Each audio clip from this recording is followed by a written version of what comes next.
Shalom teman-teman, selamat datang kembali di channel Anak-Anak Terang. Lama tidak berjumpa. Hari ini kami akan bagikan firman Tuhan yang kami beri judul Injil asli versus Injil yang palsu. Injil asli versus Injil palsu. Saudara, salah satu tanda akhir zaman, Yesus mulai dengan berkata, "Hati-hatilah, jangan ada yang menyesatkan kamu dengan ajaran-ajaran palsu." Artinya banyak pengajar-pengajar palsu yang akan muncul di akhir zaman. Sebenarnya mungkin dari zaman dulu mereka sudah ada. Tapi di akhir zaman ini mungkin itu akan semakin masif, saudara kasih, pengajaran palsu, terutama di era internet, ya, internet segala sesuatu, internet of things, di mana segala media itu begitu mudah mengaksesnya, informasi dari mana saja. Nah, saudara, Injil itu adalah sesuatu yang berharga, sehingga sesuatu yang berharga itu sering dipalsukan. Kalau sudah palsu, pasti kualitasnya berbeda, kemampuannya berbeda. Injil yang benar, yang asli, berkuasa menyelamatkan dan akan memimpin kepada iman. Dia berangkat dari iman dan akan memimpin kepada iman. Tapi Injil yang palsu itu tentu akan membawa orang kepada kehancuran. Saya mau dahului dengan kita mengerti dulu apa itu Injil.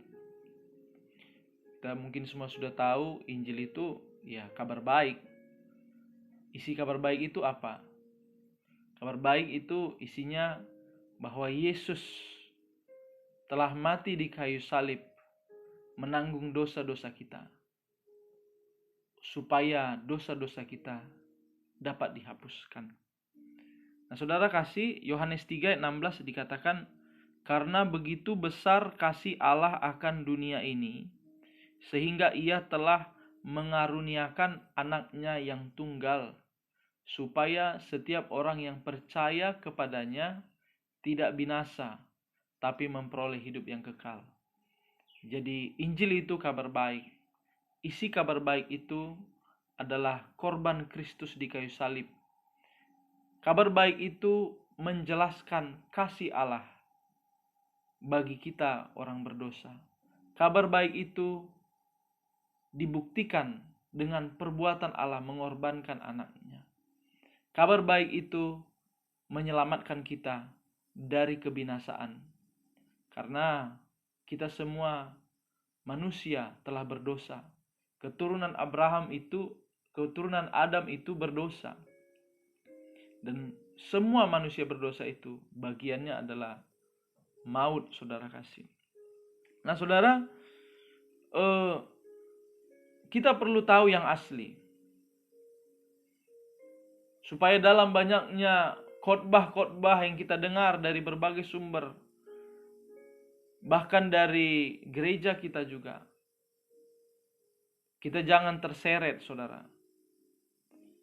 Karena penyesatan demi penyesatan sungguh banyak di akhir zaman ini. Kita harus punya satu pegangan yang benar atau standar yang berdasar pada firman Tuhan. Saudara, mari kita buka Efesus 2. Efesus 2 ayat 8. Sebab karena kasih karunia kamu diselamatkan oleh iman. Itu bukan hasil usahamu, tetapi pemberian Allah. Itu bukan hasil pekerjaanmu. Jangan ada orang yang memegahkan diri. Apa artinya ini? Inilah Injil yang asli. Injil yang asli itu memegahkan kasih karunia Allah. Apa artinya memegahkan kasih karunia Allah? Apa itu kasih karunia? Kasih karunia Allah itu adalah korban Kristus di kayu salib. Saudara, kalau pengkhotbah, kalau gereja, kalau suatu pengajaran tidak memegahkan korban Kristus, memuliakan karya Kristus, kemungkinan mereka, saudara, mulai bergeser. Saya pernah beribadah di satu tempat, sama sekali tidak ada menyebutkan kata Yesus. Nah, saudara, saya tidak tahu bagaimana keadaan gereja itu. Tapi kalau di hati kita ada Yesus, meluap dari hati orang akan berbicara. Jadi apa yang dibicarakan itu berasal dari kelimpahan di hati kita. Nah, saudara, begini kira-kira arti firman Tuhan itu. Sebab karena korban Kristus kamu diselamatkan oleh iman. Jadi Injil yang benar itu memegahkan korban Kristus, bukan kesalehan. Saya bukan berkata kesalehan itu salah atau tidak diperlukan. Itu diperlukan. Tapi saudara kasih, mengandalkan kesalehan, menganggap diri layak karena perbuatan baik, itu adalah satu dosa di hadapan Tuhan dan tidak diterima Tuhan. Kalau kamu datang kepada Tuhan dengan mengandalkan perbuatan baikmu sehingga kau merasa layak, nah saudara, engkau tidak akan diterima Allah. Ingat khotbah Yesus tentang orang Farisi dan pemungut cukai.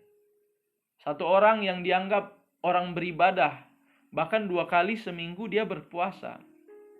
Dia juga bayar perpuluhan. Dia tidak berzina. Satu lagi orang pemungut cukai yang pada zaman itu sudah dianggap orang yang paling berdosa dan paling tidak layak. Tetapi orang yang merasa dirinya saleh ini, dia merasa tidak berdosa. Dia mengandalkan perbuatannya. Dia memegahkan perbuatannya.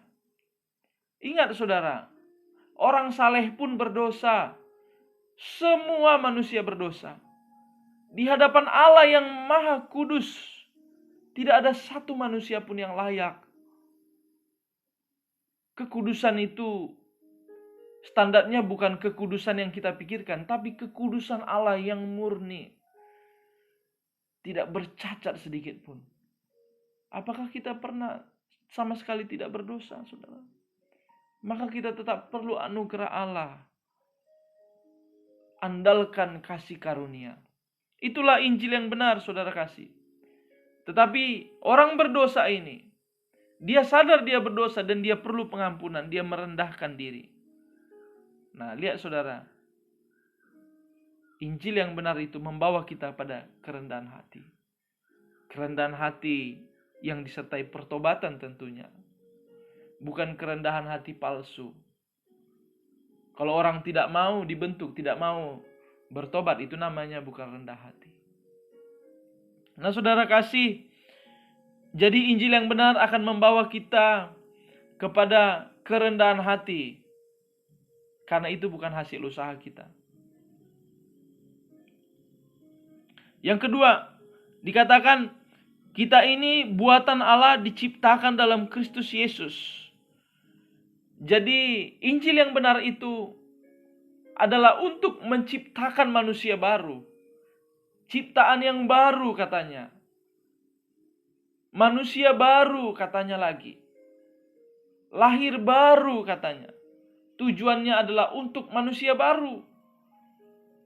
Jadi kalau kita memegahkan korban Kristus, kita akan dibaharui. Kalau kita terus hidup mengandalkan korban Kristus, maka korban Kristus itu akan berakar dalam hidup kita. Kita akan mengenal kasih Allah. Ketika hidup kita dipenuhi kasih Allah, kita akan diubahkan menjadi baru. Inilah saudara kasih Injil yang benar. Membawa pada kerendahan hati dan memperbaharui hidup kita. Ketika hidup kita dibaharui, kita bisa melakukan pekerjaan baik yang dipersiapkan Allah sebelumnya. Ia mau supaya saudara dan saya yang telah menerima Injil hidup di dalam pekerjaan baik itu. Yang kedua, kita buka dari Titus pasal yang kedua ayat 11. Kita mau lihat lagi Injil yang asli. Kalau kita mengenal yang asli, kita akan mengerti yang palsu. Kita akan cepat menolak.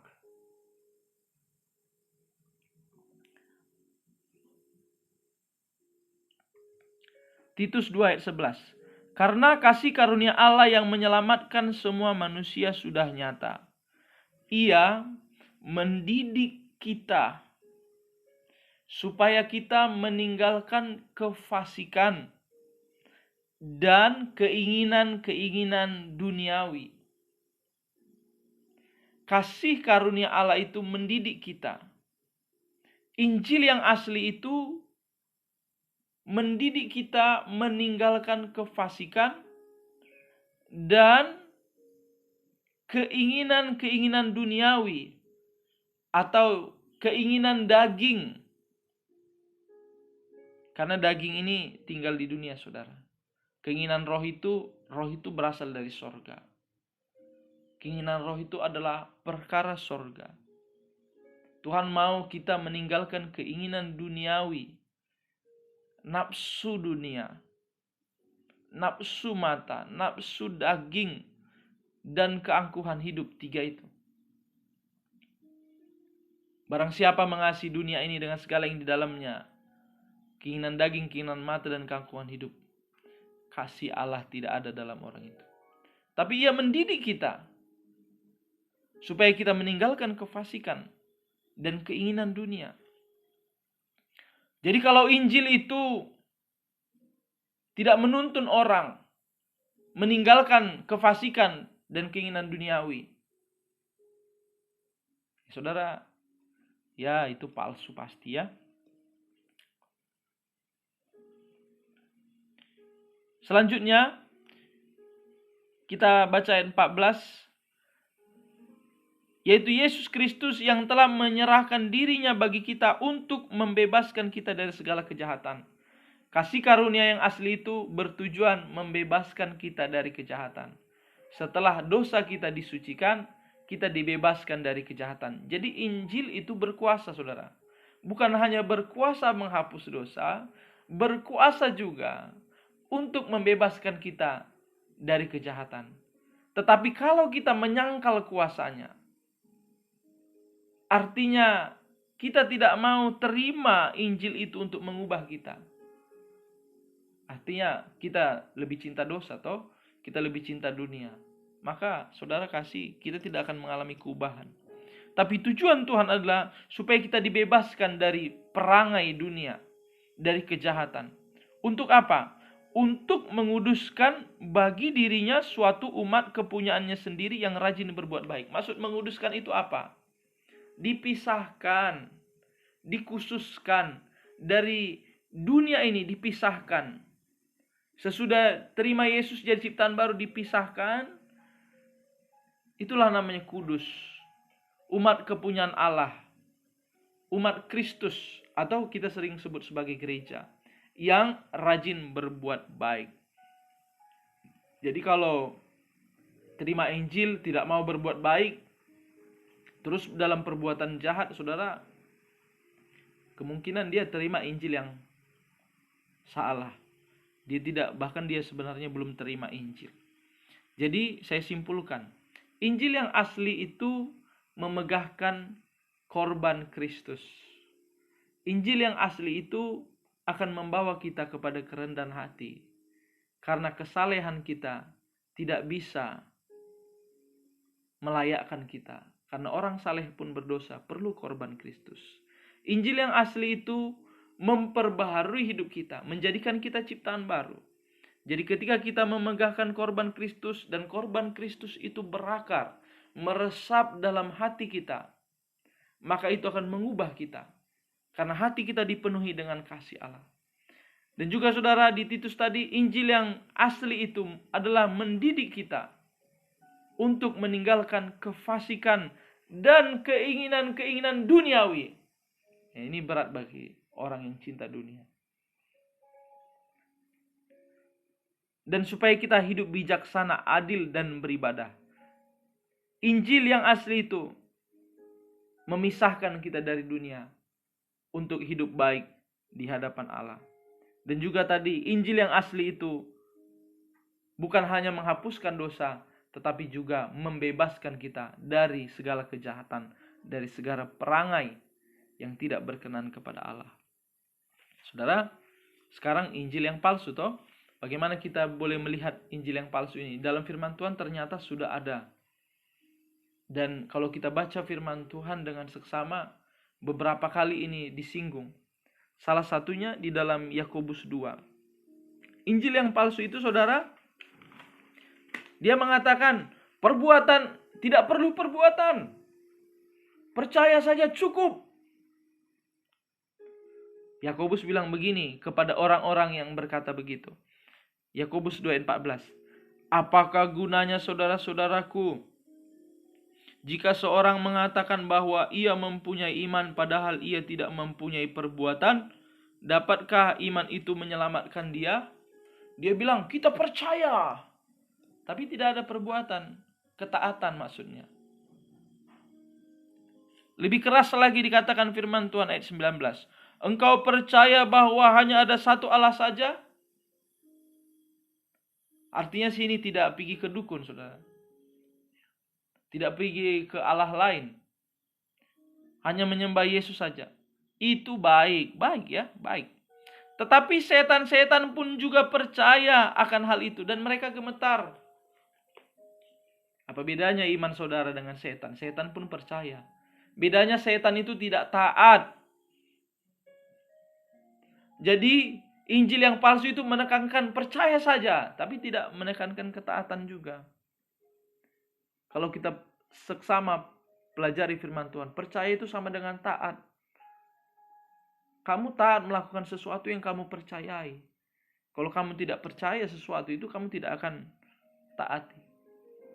Kalau kamu percaya kepada roh-roh dunia, kamu taat pada mereka, melakukan percabulan, perzinahan, dan sebagainya.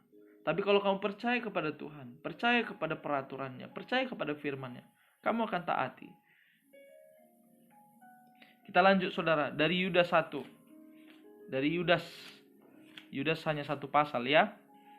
Yudas ini bercerita tentang bagaimana zaman itu ada pengajar-pengajar palsu, guru-guru palsu yang menyebarkan ajaran yang menyesatkan. Ayat yang keempat. Sebab ternyata ada orang tertentu yang telah masuk menyelusup di tengah-tengah kamu, di tengah-tengah gereja, yaitu orang-orang yang telah lama ditentukan untuk dihukum. Mereka adalah orang yang fasik, yang menyalahgunakan kasih karunia Allah untuk melampiaskan hawa nafsu mereka.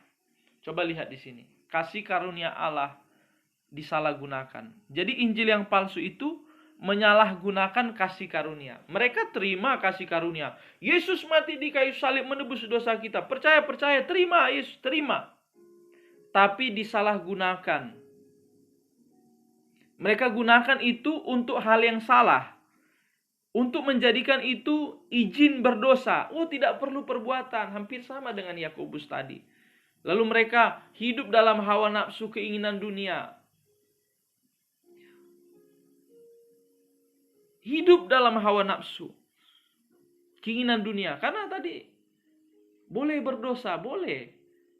Ada kasih karunia. Wah, hatinya menjadi jahat, saudara. Kita punya hati nurani murni, mengingatkan kita tentang kebenaran, tentang kekudusan.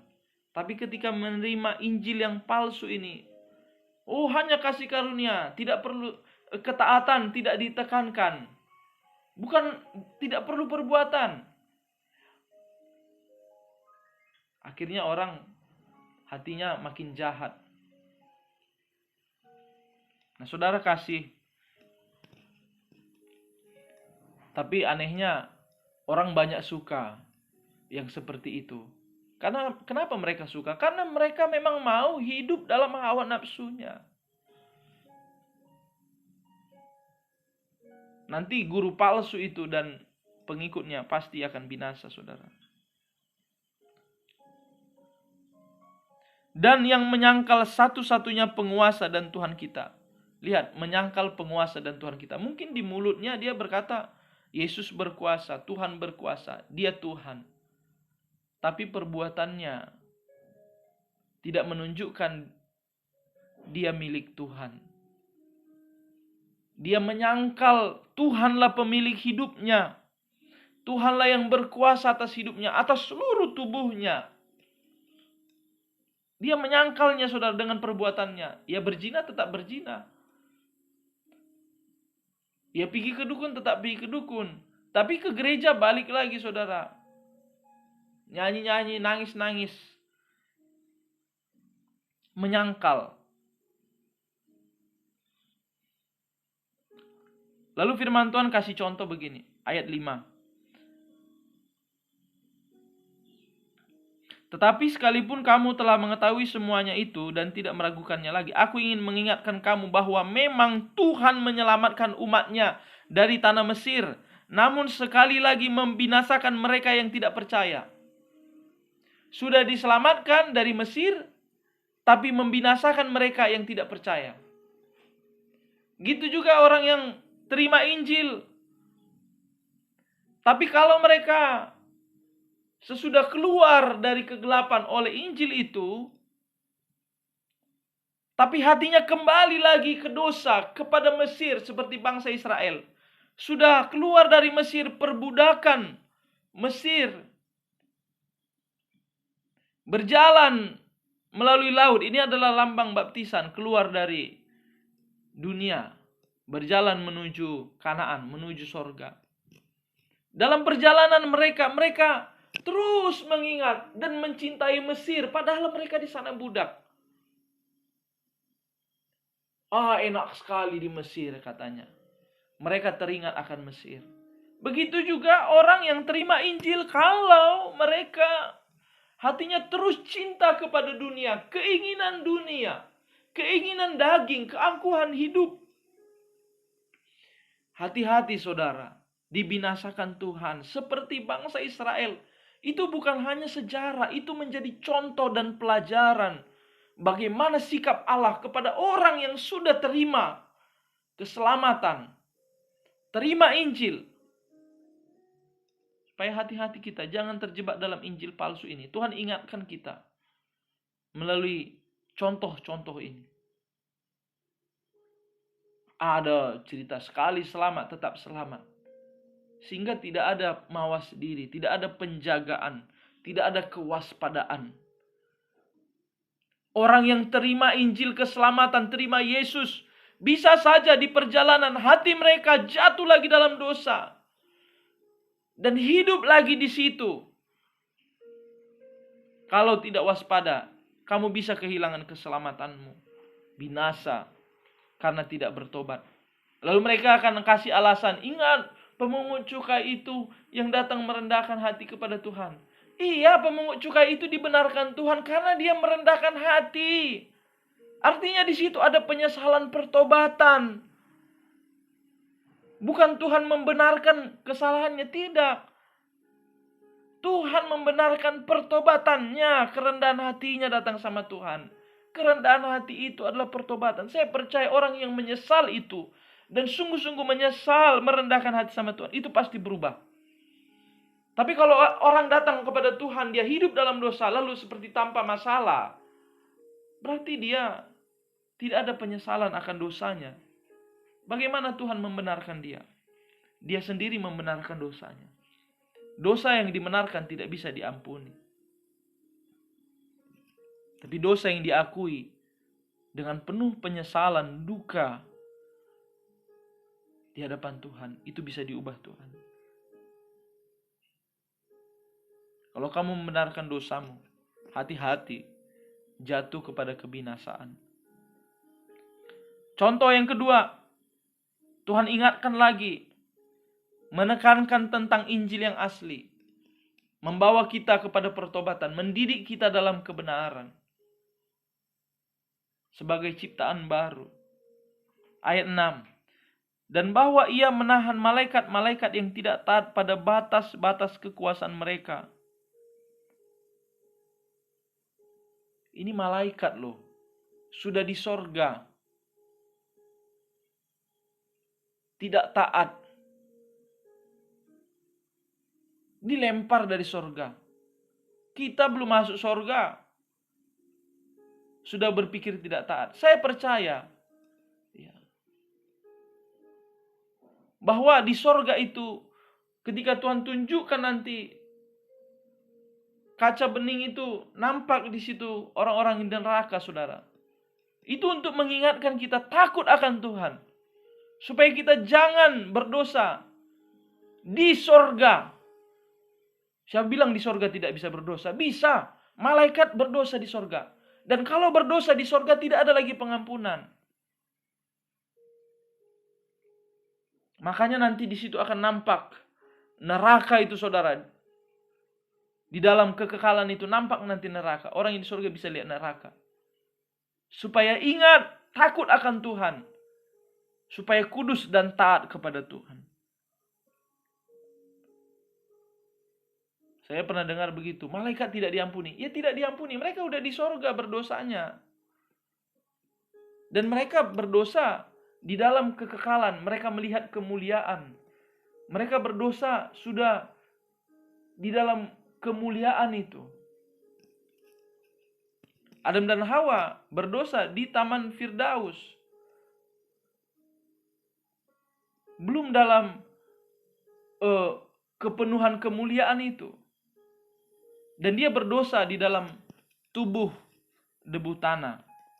Nah, itu panjang sekali nanti kalau cerita ke sana. Saudara kasih. Tapi intinya di sini adalah malaikat saja dibuang Tuhan karena mereka tidak taat, meninggalkan batas-batas kekuasaan mereka. Saudara tahu batas kekuasaan kita. Tuhan yang berkuasa atas hidup kita. Tahu batasan, firman Tuhan batasan. Jangan langgar firman Tuhan. Ini memperingatkan kita, saudara, untuk takut akan Tuhan.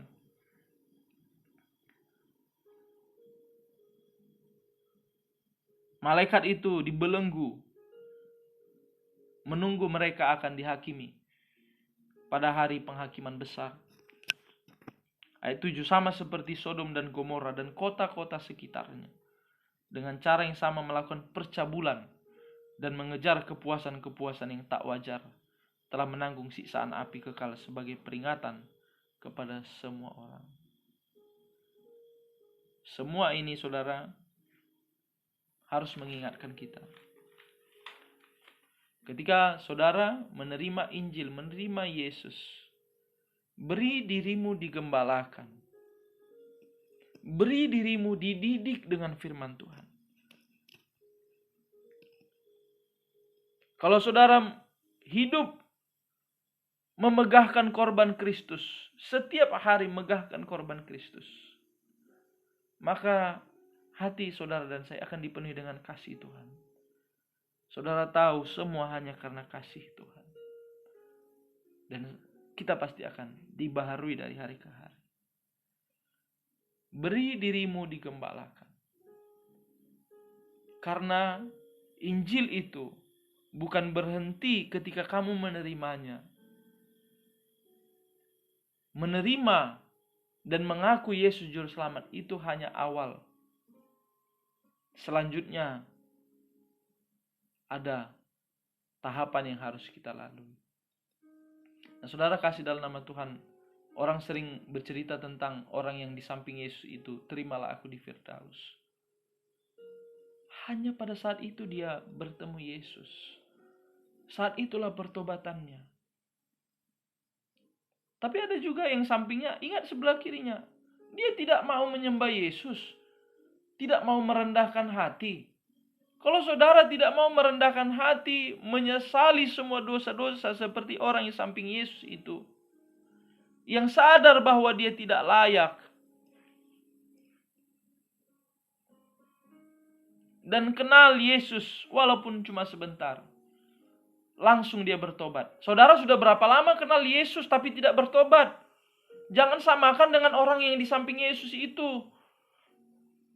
Nggak sama penghakiman Tuhan kepada saudara yang sudah lama terima firman. Sudah lama mengalami hadirat Tuhan, ibadah mengalami jamahan Roh Kudus. Sudah banyak dengar firman, bahkan mungkin sudah lihat mujizat. Berbeda dengan orang yang di samping Yesus itu bertobat, hanya satu kali itu jumpa Yesus. Lagi pula saudara sudah tahu kebangkitan Yesus ketika saudara terima Injil. Dan sudah tahu Yesus naik ke sorga dan percaya Roh Kudus turun. Dia hanya tahu Yesus itu mati. Tapi dia percaya saudara. Jadi jangan samakan iman dia dengan iman saudara.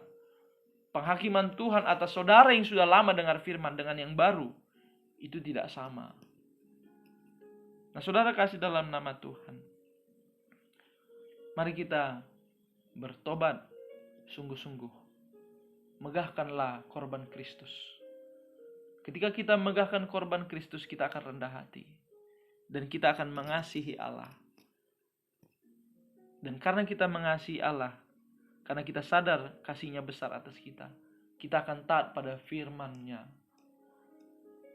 Semua oleh karena korban Kristus, kasih karunia Allah. Jangan ada seorang pun memegahkan diri. Beri dirimu dididik oleh firman Tuhan. Jangan lagi mencintai dunia ini dengan segala yang ada dalamnya. Kalau kamu memakai uang, memakai bekerja, jangan kamu cintai seisi dunia ini dengan yang ada dalamnya. Dengan hatimu melekat ke sana lebih daripada kepada Tuhan. Karena dunia ini, karena uang, saudara tidak lagi punya waktu untuk Tuhan. Hati-hati. Kasih Tuhan tidak ada lagi pada saudara. Tapi saudara kasih dalam nama Tuhan. Mari kita sungguh-sungguh mengasihi Tuhan dan mencari perkara di atas. Inilah Injil yang sejati, membawa kita menantikan kehidupan yang akan datang, kerajaan yang akan datang. Bukan mencintai dunia ini. Tapi Injil palsu akan membuat kita cinta dunia ini. Karena yang memberitakannya juga cinta akan dunia. Tapi Injil yang sejati membuat kita menantikan kerajaan yang akan datang. Membawa kita tidak lagi mengasihi dunia ini, tapi mengasihi Tuhan. Dan kita akan beroleh keselamatan. Saudara kasih, kiranya Tuhan memberkati kita, dan saudara kiranya telah memiliki standar yang benar dari apa yang akan saudara dengar dan akan saudara perhatikan dari sekeliling saudara. Terima kasih. Tuhan Yesus memberkati kita semua. Amin.